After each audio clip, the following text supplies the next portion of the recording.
fois de plus à tous les téléviewers, les téléspectateurs, les abonnés de l'OCMH TV. Aujourd'hui, nous avons encore une nouvelle thématique. Nous allons vous présenter encore une nouvelle thématique, une nouvelle capsule, un nouveau décryptage. Et en cette capsule d'aujourd'hui, en ce décryptage d'aujourd'hui, nous vous parlerons encore une fois de plus d'un thème. Nous vous parlerons encore une fois de plus d'une thématique qui touche la vie de tout individu. Parce que lorsque tu viens à la vie déjà, tu es confronté à cela, notamment à la sexualité. Nous devons comprendre aujourd'hui ce que c'est que la sexualité et de la comprendre de fond en comble et de comprendre aussi la partie sacrée de la sexualité, notamment la sexualité sacrée. Nous devons comprendre que la sexualité est différente de la génitalité. La génitalité voudrait que les individus s'accouplent, se mettent ensemble pour avoir des rapports sexuels qui peuvent produire un plaisir quelconque. Mais nous devons voir dans nos différentes traditions, que ce soit la tradition africaine ou alors dans nos différentes spiritualités, la sexualité était utilisée dans le passé à des fins essentiellement spirituelles ou alors à des fins de procréation. Vous allez voir que nos grands-parents, nos ancêtres utilisaient la sexualité uniquement au moment où on voulait procréer. Mais aujourd'hui, beaucoup de personnes utilisent la sexualité seulement comme un élément de plaisir, comme un simple fantasme, comme un simple jeu. Alors que dans la sexualité, il y a beaucoup de spiritualité. Et alors aujourd'hui, tu dois comprendre que tu ne feras plus les rapports sexuels n'importe comment. Tu ne feras plus les rapports sexuels avec n'importe qui. Notamment, je m'adresse aux femmes. Le sexe de la femme est une mémoire.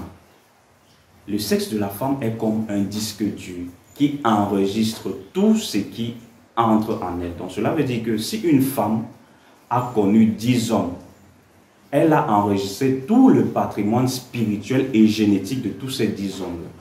Cela veut dire aussi que quand la femme va accoucher, il y aura des enfants qui vont ressembler à un de ses ex. Vous allez voir que souvent, certaines femmes, elles accouchent des enfants qui ressemblent plutôt à leur ex. On va dire, mais peut-être elle allait voir ailleurs, alors qu'elle n'est même pas allée voir ailleurs.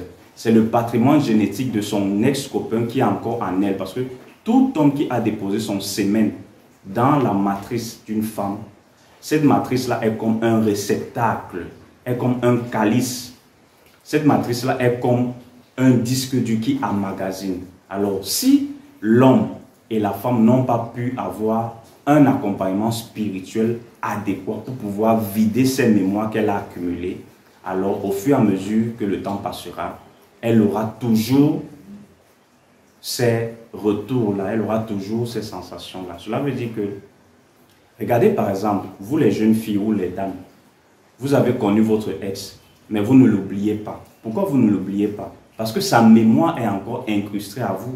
La première personne qui vous a déposé le sémen est encore incrustée, est encore marquée au plus profond de vous et vous ne pouvez pas l'oublier. Et vous n'allez jamais l'oublier. Même si c'est que vous n'êtes plus ensemble, vous n'allez jamais l'oublier. C'est pour cela que les saintes écritures ou alors les livres sacrés ou alors les traditions sacrées parlaient toujours de la fornication ou alors de la chasteté. Pourquoi? Parce que au fur et à mesure que nous avons les rapports sexuels avec un X, Y, Z, tu as les rapports sexuels avec 10 personnes, 100 personnes. C'est comme ça qu'avec ces 100 personnes, tu vas t'accoupler, tu vas te mélanger et vous aurez un contact. Au fur et à mesure que le temps passe, alors, mais si tu as la connaissance spirituelle, si tu as la connaissance mystique, ou alors si tu as la connaissance, cette technique-là, qui te permet donc de te purifier, ou alors de te nettoyer, ou alors de vider ces mémoires des hommes que tu as eu à connaître. Ça peut aussi être la femme, hein, ça peut aussi être l'homme. Donc, lorsque tu vides dans ces mémoires-là, tu remets le compteur à zéro et tu redeviens zen. Alors, il y a des techniques qu'on peut vous apporter à travers un accompagnement pour pouvoir vider dans ces mémoires de tous les hommes que vous avez connus dans votre vie, qui vous permettra donc de remettre votre compteur à zéro. Et lorsque vous aurez mis le compteur à zéro, vous serez encore neuve, toute neuve. Vous devenez comme une vierge, en quelque sorte. Vierge intérieurement. Une personne pure à l'intérieur d'elle. Alors, ce qu'il y a lieu de faire, n'hésite pas de contacter les numéros qui s'affichent au bas de l'écran. Tu nous envoies un message par WhatsApp. N'hésite pas de t'abonner, appuyer sur la touche de notification et like et partage massivement pour que notre connaissance puisse être diffuse dans tout le monde, notamment concernant cette sexualité. Alors, nous revenons en disant que la sexualité sacrée est un art essentiellement divin.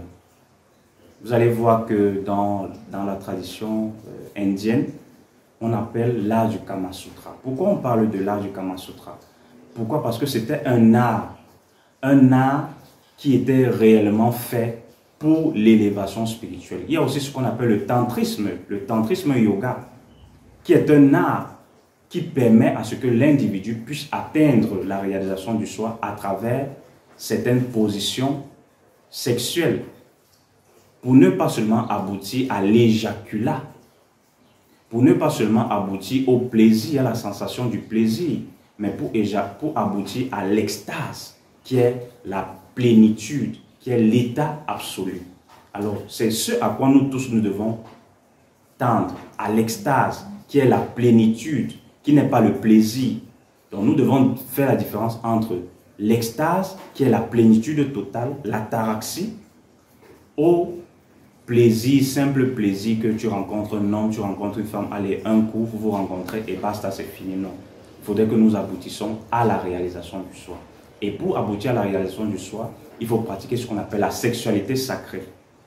La sexualité sacrée est tout un cheminement, est tout un accompagnement. Alors, nous devons faire très attention avec qui nous avons les rapports sexuels. Pourquoi? Parce que nous pouvons avoir des rapports sexuels avec un X, un individu, et au sortir de ces rapports sexuels, tu es totalement vidé. Tu es totalement néant. Tu es vide au-dedans de toi. Toute ton énergie, toute ta substance existentielle a été vidée par cet individu. Alors, nous devons faire très attention avec qui nous nous accrochons, avec qui nous nous mélangeons, avec qui nous avons des rapports sexuels, afin de préserver cette intégrité intérieure, cette intégrité spirituelle, cette pureté intérieure, cette pureté spirituelle. Alors, il y a certaines personnes qui sont évoluées spirituellement, qui ont un degré de conscience un peu élevé. Ils peuvent avoir des rapports sexuels avec des personnes, mais sans que leur intégrité ne soit touchée. Alors, toi qui n'as pas encore un degré de spiritualité élevé, toi qui es encore bébé spirituel, alors qu'est-ce que tu dois faire? Tu dois passer par un accompagnement, tu dois passer par un suivi, afin qu'on puisse te donner un suivi, on puisse te donner des techniques, on puisse te donner des astuces pour pouvoir donc contrôler cette énergie sexuelle-là que tu utilises très mal, pour pouvoir permettre à ce que cette énergie soit gardée au fond de toi et te permettre donc de réaliser tes projets, te permettre de réaliser tes objectifs, te permettre donc de réaliser tout ce que tu veux réaliser sur cette terre. Parce que je dis toujours, personne n'a le droit de souffrir. Personne n'est venu sur cette terre pour misérer. Tu as les capacités, tu as tout en toi. Tu as toutes les chances, tu as toutes les grâces en toi de réussir. Tu as tout le potentiel de réussite en toi. Mais qu'est-ce qui ne va donc pas? Tu te poses la question, mais ça ne va pas, mais qu'est-ce qui ne va pas? Tu t'es réellement posé cette question, qu'est-ce qui ne va pas au juste dans ma vie? Qu'est-ce qui ne va pas au juste dans mes projets? Qu'est-ce qui ne va pas au juste dans mon processus initiatique? Qu'est-ce qui ne va pas au juste dans mon processus vital? Alors, quand tu te poses cette série de questions, tu dois automatiquement avoir la réponse. Et pour avoir la réponse, tu pourras contacter les numéros qui s'affichent au bas de l'écran uniquement par message WhatsApp. Et là, on pourra t'apporter un accompagnement. Je vous remercie.